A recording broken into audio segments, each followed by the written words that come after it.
Good afternoon and welcome to AIADA's AutoTalk. I'm your host, Rachel Soleimani. Before I introduce today's presenter, a few quick reminders. Everyone that has registered for today's program will receive a copy later this week. And if you have any questions, feel free to enter them into the lower right side of your interface under the Q&A bar. Now join me in welcoming back Kendall Billman, Senior Vice President of AutoAlert. I won't take up any more of your time. I know you guys are very busy people, so I'll hand it over to the pro. Kendall, take it away. Thank you, Rachel. Appreciate it. Thank you, everyone, for joining today. During the fly-in last week, we were talking about a lot of the smart technology and how we could help with all the events that are going on at every dealership around, just a lot of things that are happening out there. So we really try to help focus this to give a few little ideas. Now, overall, just for the people who are maybe new to AutoAlert, just give you a little bit of our background. We are the company who developed what's called equity mining, the tool, but since that time, we've actually expanded to being a full customer experience management platform. We have 3 locations throughout the United States. Our headquarters is based in Kansas City. We have an office in Irvine and one in Boston. We do work with every OEM and manufacturer. We're the largest in Canada. We are in the UK and do a lot of things. One of the cool things I like to actually point out on this slide is that we have over 100 developers that are just consistently working on the product to continually improve. And we do that from our own customer base. When you look at our company and how we do things, it comes from the ideas of you and your users out there. And that's what we really look to try to do and improve. So again, back to the smart technology. When you start really thinking about, companies that are using smart technology, right, I wanted to really kind of let's set the pace a little bit, right? When you consider Amazon starting off as a book company and now, again, pretty much everything out there. But when they started moving through, they looked at how they could take a customer that they currently had, and they wanted to know where the rest of the customers went to. So in their case here, they were purchasing, most companies, they built a few things, but realistically they were purchasing. And when you start looking at it from all the devices that help just tell us what the temperature is outside to where we're going shopping, if you're going to shop online for shoes, all of these things here are all connected to the customer. And then as those consumers clicked at any of these sites, they're all connecting either digital ads, they're doing smart things because they understand the behavior of the customer, right? We had Google in, and Kelly had talked about some of these things last week. When you start following, again, what Google there, I think she said they're not here to own all of us, but, when you start looking at it, they're here to help us on everything that we do. I use Google Maps all the time. I have Nest at my house. I have most of the stuff connected through because I found it a little bit easier to use than some of the other ones. And then, Apple, with our devices and our stuff, when Apple started coming through, kind of doing the same type of a process, but then they started looking, all right, what else are people doing, with their iPhones, right? Next thing you know, they had all the music. Well, why not go out and buy all the devices to listen to the music? And then more importantly, now I understand with Shazam, if there's a song you don't know, they record it and it immediately can connect back and forth to my device. So as we're talking about smart technology, it's out there by a lot of these companies, but again, at the auto dealership level, how are you using it and what can we do? And that's what we really wanted to focus on is when we start to look at it, how do we get incremental sales? And we're going to focus on 3 component areas. One is customer retention. Right? We really want to help, the technology help you drive, new sales. We want to look at sales on the service drive. This by far is the most overlooked area at every single dealership. And with high cost of third-party lead sources and everything going on, you make so much money at the store level, and those vehicles you get in are just outstanding, and we'll go through that. And then again, brand affection. Right? I speak with a lot of the OEMs. I handle a lot of that business for our company here. And the 3 component questions here are what I get asked by all the time. And when you consider brand affection, customers are just going because they saw something pop online or something, triggered. They start looking at a vehicle, they start going over there, next thing you know, they purchase another vehicle. You may not have known that, but technology today allows you to actually stop as you start to go through all of that. So let's start with customer retention. So first of all, we want to really start to say, what do we mean by smart technology? So a lot of people may say, I have a CRM. And the question you should be asking your team or any of your team members out there is my CRM actually smart? Right? It started off as a program, but can it do things? Can it say, does it notify me and tell me which one of my customers in my system can upgrade a car today? Because if you're sitting there blanking on a car sale day or you're trying to get over 30 car sales, whatever your goals are, where do you get that extra car sale? And you need to be able to look at all of your technology and immediately go, can this make me a car deal right now? And if it can't tell you what to look for, then it's not very smart. Does it also sit there and look and go, which vehicles can I trade cars with some today, right? Because I'm looking for, I need a certain vehicle. I need to understand what I can do. And more importantly, those trades, while I was looking at this, is that the inventory you get and gets traded turns in an average of 16 days. Bigger the city can actually turn a little bit quicker, but when you start comparing this to all of the used car sourcing, it's just amazing. And more importantly, when you get that vehicle traded in from a customer you sold before, you're making over double the profit right now. The average is close to $800 more front and back end when you're getting that vehicle in. Now, smart technology. Smart technology can do things for you, like they can tell you when a customer is driving into your service lane right now. It'll ping your phone and say, that Kendall is in your service department right now. Here's his vehicle that he currently owns. Here's the current contract rates. Here's how you could trade him out of it.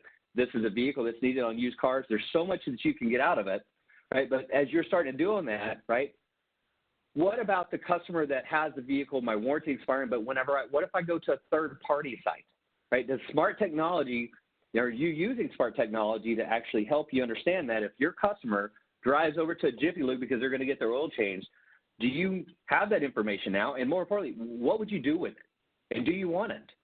Right? So as we're looking at that, what about if one of your customers drives onto one of your competitors' lots? Right? Does your digital ads dynamically change to reflect what that customer is showing interest in? Smart technology overall makes big data actionable. And at AutoAlert, I told you we built a full customer experience management platform. We're not just an equity or data mining. We really look at every single department. And if you are a current AutoAlert customer, we'd definitely love to help walk through. If not, these are some of the things that you're going through. Come by and take a check. But as I go through this whole presentation, this is going to be 100% educational. I'll reference certain areas and some of the numbers that we've seen inside the system. But as we're starting to go through this is supposed to be things where you can go back at the dealership right now and start asking good questions and say, all right, are we doing this? What's our process?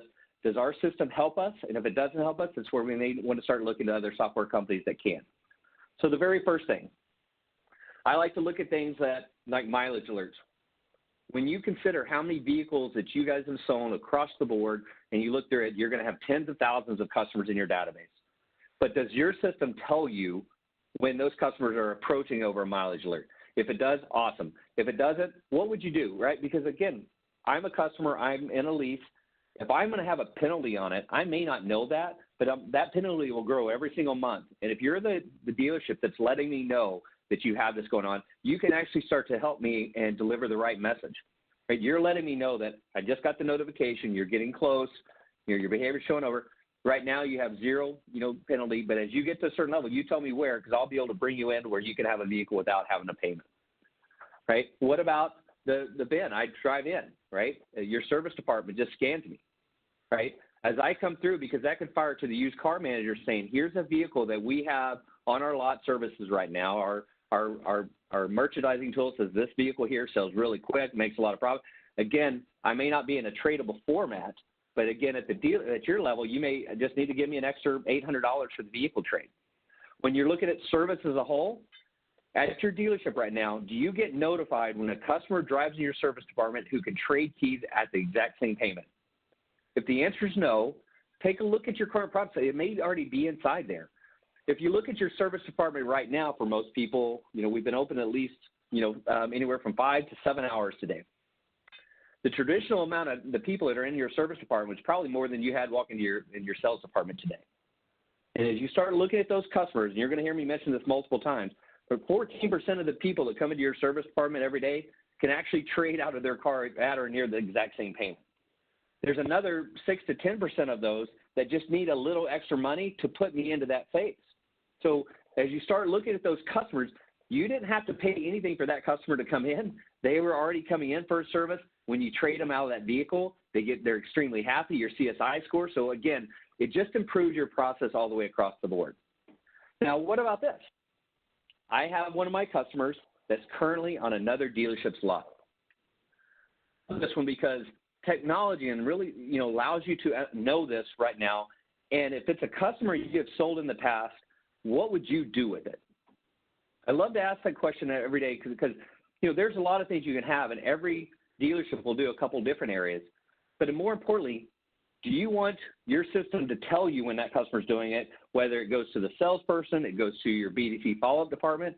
This is where you really start to say, my smart technology, and this is why I asked the question on the CRM first. CRMs are great, but CRMs are a time-based program, and it says after you sell a customer a car, it follows up 1 day, 1 week, 1 month, 3 months, all the way out to 5 years. It does not know how to make an adjustment when a customer is showing interest in another vehicle or when a customer is physically on one of your competitor lots. If, for example, it's the 27th month, you potentially called me, on the 24th month, well, I'm now showing interest in looking at something. You're not going to follow up with me for, almost a full year from now. So as we're starting to go through that process, these are things that smart technology will help you stop these customers from going out there so that you can make adjustments. Now, what if I'm shopping on a Sunday? I love it. If you're closed on a Sunday, you'll see all kinds of customers. Well, smart technology allows you to serve digital ads and slowly start to lead that customer back over to your brand and overall to your department. Now, as we kind of transition, as we're really trying to look at how can we find incremental sales. We're really looking at what we can do on here, but overall, we're looking at sales on the service drive. Sales on the service drive has been, a big issue for many years. Everybody wants to do it. Your service department will not want salespeople inside there. So you really have to start to get your smart technology to come back and look at it.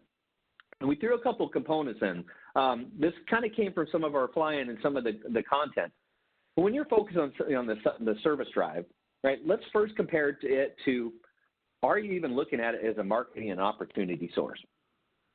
When you look at your third-party lead sources, when you look at the digital marketing you spend, there's hundreds and thousands of dollars that dealerships spend every day. And it's not that it's a wasted spend. It is a necessary evil in some cases, but you also can have a profit to it. But when you really start to break it down, any customer that is online and digital or is shopping for a car online has already gone on there looking for the lowest price at the lowest possible payment, which at the end of the day delivers you the absolute lowest profit. You're also, if you start to consider your employees, they get all these third-party lead sources that are required to be followed up within minutes, and they reach out to them multiple times. They're trying to get hold of them. A lot of times that customer actually doesn't want to speak to somebody, but it's just the way the lead source comes in. But there's that tone of always being nobody's there, nobody's picking up, just causes negativity. You've already spent hundreds of thousands of dollars. You're going to make the least amount of money. So is that really one of the best practices? And when you look at there's people like, say, Paragon Honda, and when you listen to them talk about the process, you're looking at the dealership inside your dealership. I love his presentation when Brian goes through that, because one of the things, the components he looked at is, if I have all these customers driving to the service, I didn't actually spend any money and dollars to spend on that, But I also know that when I do get that customer to convert, I have 3 times the amount of revenue. And so as we put up some numbers, let's just look at an average, You'll be able to compare this to your store, but if you have an average of 1,000 ROs, that come through your department, 14% can trade, As you're starting to look at those numbers, they do generate more money, The CSI scores have proven. You can probably look at that stuff yourself right now. And then look at your current vehicles you got on, and look, how quickly did they trade on your used car department? Were those CPO units? What went on? What did you make in the front and back end profit of? And your stores will actually, or your technology will actually should be able to show you this pretty quickly. And that'll help you build a business case, is that, do we need to actually focus more on that? Because again, we're not doing anything, but are we talking to all the customers who could trade? More importantly, are we just going out and saying hello to them and really doing the right things as we move to it? A process where smart technology would come into play, is that as I drive on the service department, you have RFID chip readers, you have all your DMS. Everything here will fire notifications in real time. And those notifications, if done properly, will sit there and analyze every customer that came into service and actually forward it to your phone that says, Dan is in your service department right now, He is in a certain type of tradable format. His warranty is about to expire. Do you have time to open up his customer record? It's either you do or you don't, If you do, in the process here, it'll actually take the next step and saying, let me give you some tips of what you can go in and have a conversation with Dan, And so here's the vehicle, as we're starting to go through, that he currently owns. It'll tell you that this customer is in a tradable format. It'll let you know where their warranty is. It'll let you know what most recent ROs are that have been on there, You can actually click into it and look, all right, what's the customer pay? What's the warranty pay? And it's just helping you lead to have a better conversation as you're running back through to them. Now, as I mentioned, right, it's very beneficial and profitable for you. Just the service appointment alone, when it's got somebody in an upgradable format, has such a high lift. I mean, it's 321% is the lift. It's almost astronomical when you start considering some of our, we're trying to get 3% of the people to convert from a third-party lead source for Lucky anymore, right? But as we start to look at that dealership inside our dealership, and we're looking at what we can do to deliver the right message, the service department is just a very big benefit for you as a whole. Now, as I mentioned, service can also feed your used car department. And I like this because the cost of getting used cars now is so astronomical. I was speaking with the Toyota dealership in Orlando. It's a fairly large size. We had some goals and solutions that we were going through. It's that he goes, I pay more for my used cars because I need them, right? I've got so much competition here with Toyota in Florida area. I will overpay for cars. I don't make the money on them, but I get the vehicles in and something, and this is what I'm looking at doing. I have to do it. So I started really going back. So for this year alone, just here in the first 90 days of our year, there's been 138 vehicles sold out of a service drive in our total overall system. Now, 40% of those cars were sold within 10 days of the system firing a notification, right? So when you consider you're trying to grow your incremental growth right now, as you start to look back there, just know that if you're going through this process, the turn time for you is very fast, very quick, especially when you get the car. This one really got me. I had to go back and double check. But one of the three cars, of every three cars were sold within 5 days of you turning it at the inside of your service department. And this is across all the United States, as we were looking through. But the service department as a whole is just a very big benefit for you. Another tip that'll help you is that your technology that you're using for service should be able to allow you to do certain customer pay strategies. As customers' warranties are about to expire, right, that they're getting there. They're going to have some high costs that'll come to them. The reason why the warranty expiration alerts are very beneficial to you is that it's an average about 80% of the customers, when their warranty expires, they defect to a third-party lead source. I kind of touched on how you can help to bring that and win that customer back, and we'll touch on that a little bit more here in a moment. But one of the strategies your system should be able to do is to put in a threshold. If it's $1,000 or maybe it's $1,500, if you're a luxury brand, that's got to be closer to maybe $4,000. When you put those numbers in, your system should automatically recalculate the payment for that consumer, sends you a notification that the customer has got a $4,000 pay or a $1,500 pay, and allow you to walk back and go, I got a notification. I have a solution for you. You don't have to spend any money, and I can get you a brand new car. And then everything else just benefits right down the line for you. Now, let's kind of get into our last point. We're really looking at, the main goal is how do I reduce some of my brand defection, right? I've spent a lot of the customers here, but you can also use it as, winning at conquesting. Conquest marketing is a big thing. People love to do it. There's a lot of different sources going in. So I'm going to give you a couple ideas that you can go back and look into. The very first one, in digital marketing, geo services and geo marketing has been a big source over the past few years. Most of it's called geofencing. Geofencing, the definition of it is using your cellular towers. It'll fence in a market area, and if anybody drives in that market area, it'll serve you ads. You also see a type of geofencing that when you land at an airport and all of a sudden, or you walk by a store and you start getting ads pop in your phone, it's because they're using some type of a technology. If you look at big brands like we were talking about Google a minute ago, they use a beacon service, which uses their location on your phone. Again, it's got to be as accurate as some of the satellites and the cellular towers. But one of the newer forms of technology is called geoframing. And geoframing, you can see it kind of in the bottom right corner, and I'll have some deeper examples here in a moment. But geoframing allows you to be very targeted to a location. You can build a polygram around it, which frames it. And then you can say, this is a used car competitor, this is a current brand competitor, or maybe this is a third-party service department. But what you're doing is the customer will physically have to be on that lot. You could even set it up. They have to be on there for a certain amount of time before any type of digital ad or a notification would fire. What it does is basically helps you just save a lot of money. It's very efficient and very effective. Now, here is a live example of a city. The red in the bottom left is the actual dealership. You'll see the green are some of his primary competitors where the business, we can understand the sales coming from there. One's a conquest competitor. One's a very large used car mart. That is the primary cell towers for this market area. And as you're starting to go through it, right, what we're looking at is that if I was just using the geofencing, if anybody drives through this thing here, it just really goes through, and that's where most of your budget gets spent. Right next to his, right above the primary, where it says primary dealer, that's actually a Sam's Wholesale. There's restaurants all the way through here. If I went to the far right, Conquest competitor out on that side, it's a lot of housing and market area. It's just kind of on a back road up there, but that dealer's local and gets a lot of good information from them. But when you start to really look at, most of a traditional digital spend would be blown on people who really are not in market. So when we look at in market and we say geoframing, we only want to target a customer when they go into a frame that we set up. We want to be extremely accurate is what you're going to look at. By doing this, you get a higher return. And you should be able to take any geoframing technology company and you can take it down to a true cost per acquisition.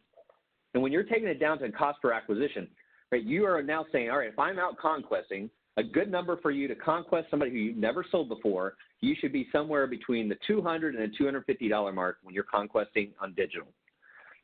If you go too far out, I mean, if you really reach, like I can tell you this dealership is now expanded to almost the entire part of his market share area. He started to reach out further because if he could keep it under $300, he knew it was still very beneficial because he's getting an incremental growth. And as you're talking to these companies here, you can analyze it. For example, we can take any store that you have and analyze how many customers have been on the store, give you an idea as you start to look at it. And that's, again, you should be able to get that as you start to call on these companies going, show me my dealership right now, tell me what information you know, and then let's start figuring out what can we do to be very accurate and be very effective. Now let's go through a couple examples. One, right, the digital. The ads will be served up just like normal. You're going to serve different things as you go through. Every company will have a very unique process, but the more you understand about where it's going to be served at, you want to ask this main question. If we do this process right now, I want to test and measure every segment that you have. Tell me where the customer went. Did they click on it? What steps went on? And again, test, measure, and analyze. And then you can make adjustments. And if the companies are not able to do that, right, maybe it's not the best company to be looking at. Now the fun stuff. I like to always do live examples. So this is the Dallas-Fort Worth market. You can see the luxury brands that we're looking down on the bottom left. We looked at Lexus, Mercedes, McLaren, right? Try to just look at the high-end luxury, give you some just different ideas. So overall, we looked at 10 dealerships we had framed. And of those 10 dealerships, we saw 8,581 devices. These are in-market shoppers.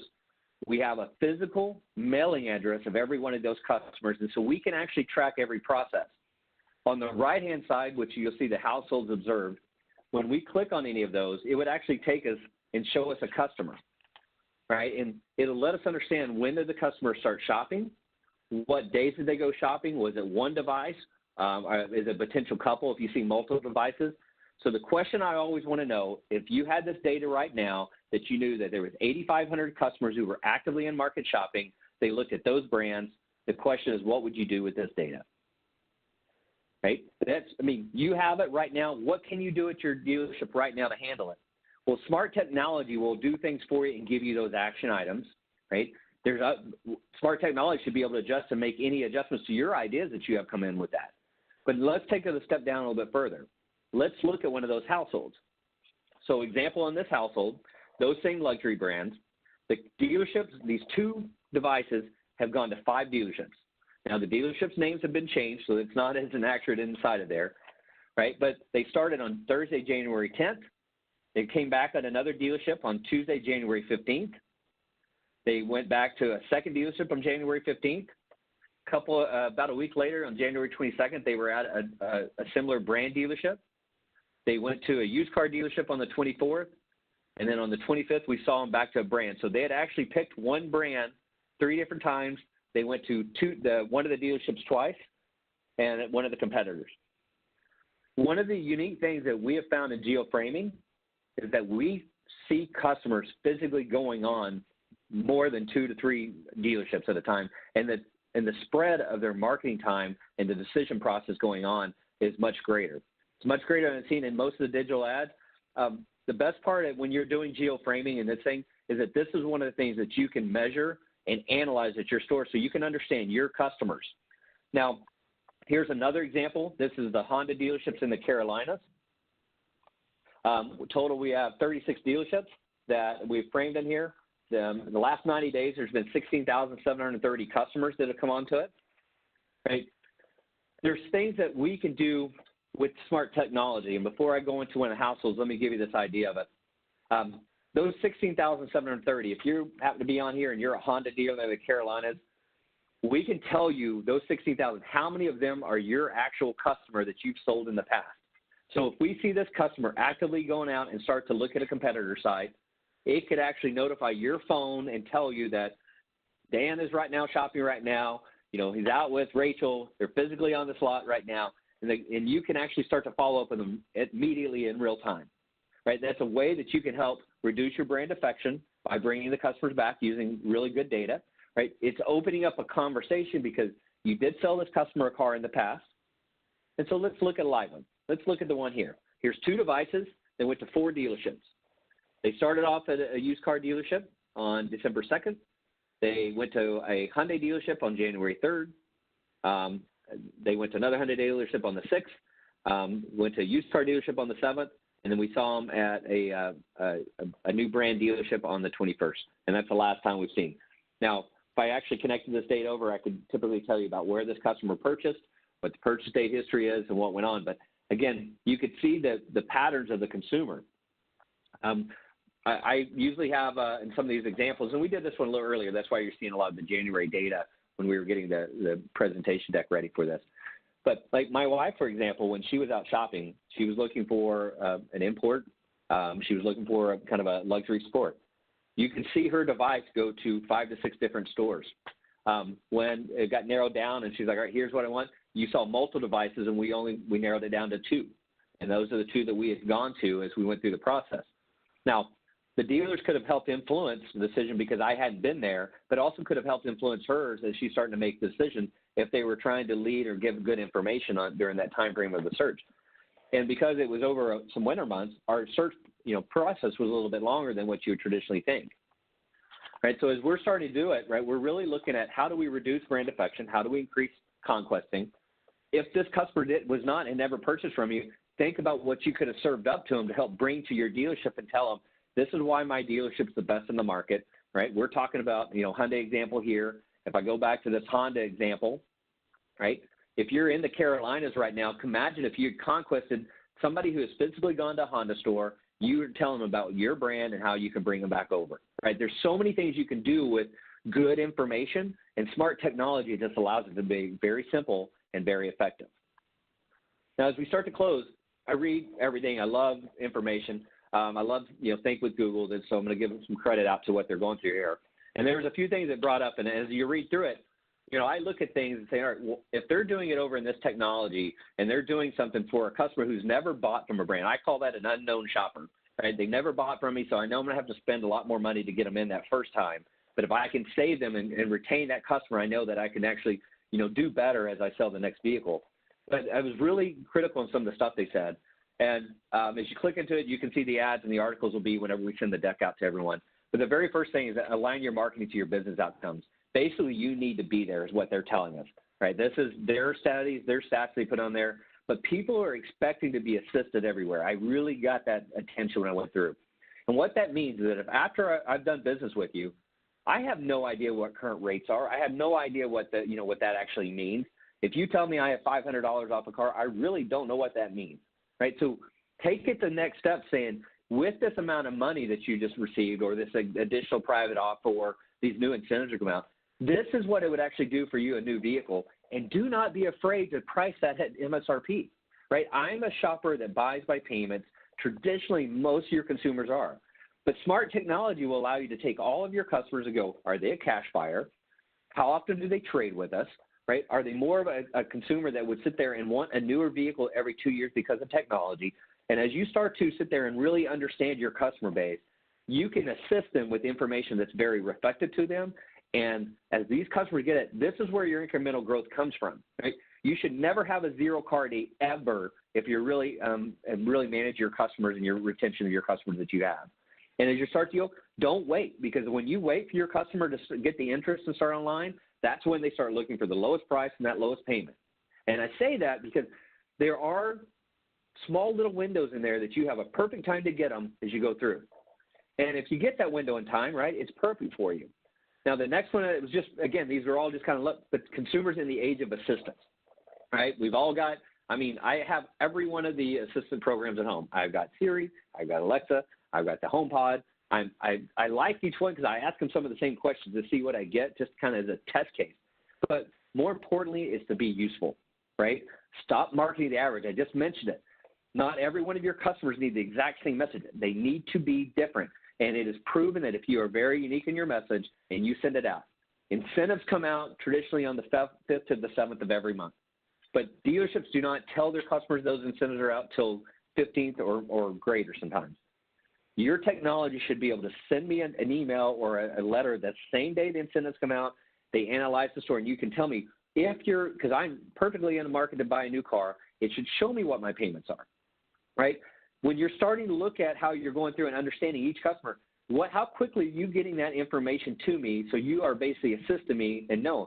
And the more often that you get me a statement to the consumer, you will see that customer and start to really increase in the 7th month. It's very, when you're measuring and analyzing everything, you know you're going to have a lift for 90 days. But if you stay consistent, the customer is getting that message from you. Again, you're implanting the business to them. They're going to come in and you're going to see a higher growth. And then, again, I like this one here because, again, how do we do things? How do we automate everything? More importantly, you've got to be quick. So as you're looking through your process and everything in the dealership you're going through, is the information we're using, is it effective to us? Right? Is it really helping us? Because it's time to get rid of time-based systems. And for people who know my background, I was part of one of the largest CRM companies, so this is kind of hard to say. But if the CRM companies cannot get up to date, right, they're going to potentially start to affect your day-to-day sales. So that's where you can start looking at technology that can help you. It should tell your team members, you need to call these 6 people because this is how you trade those 6 people out of the car right now. And as you start to get in there, that's your smart technology you start to run through. So overall, I want to thank everybody for their time. And I mean, I know, again, we're always trying to educate, and we're always trying to look at little scenarios that we can run in. And that's our presentation. We're going to look to see if we have some questions. Kendall, thank you so much for taking the time to speak with us. We really love having you on. Everyone else on the line, we have a robust Spring AutoTalk series to continue. Join us May 21st for Let Go and Let Google. Kelly McNerney, Google's Senior Automotive Retail Strategist, will demonstrate how to drive more dealership visits using Google machine learning. So be on the lookout for promotions on how to register.